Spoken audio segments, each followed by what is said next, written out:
Welcome back. One final point before we go tonight.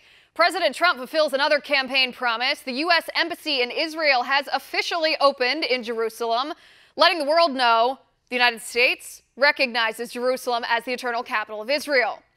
But the left can't get over the fact that President Trump has now fulfilled innumerable campaign promises. In fact, think back to those campaign rallies and everything Donald Trump was stumping for. Pull out of the Iran nuke deal?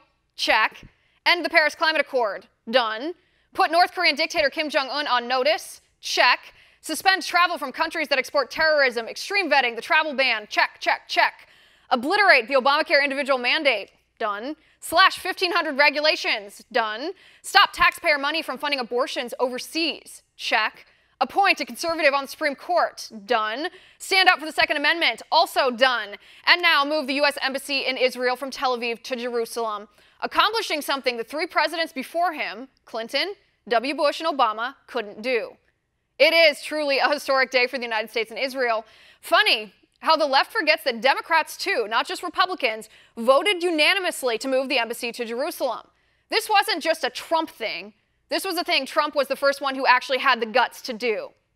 But the left can't admit when Trump does anything right. Instead, the left is blaring headlines decrying Israel's defense of their own border today, which is under attack by Palestinian protesters, 52 of whom have been killed while hurling Molotov cocktails, rocks, and burning kites at the Israeli border security.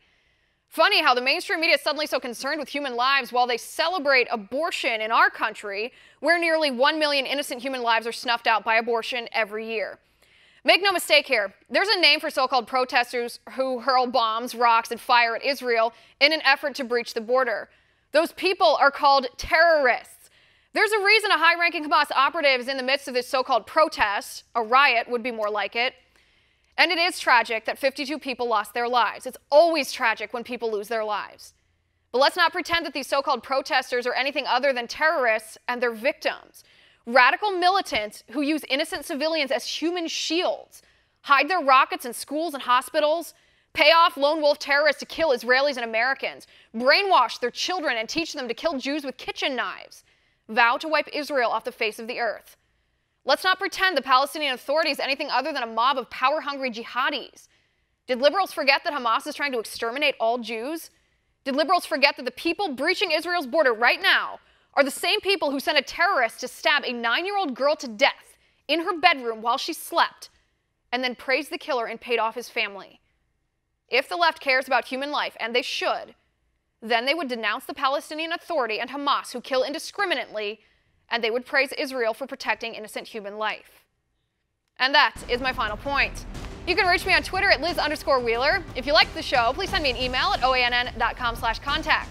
In the meantime, catch us here tomorrow at 9 p.m. Eastern. And until then, have a good night.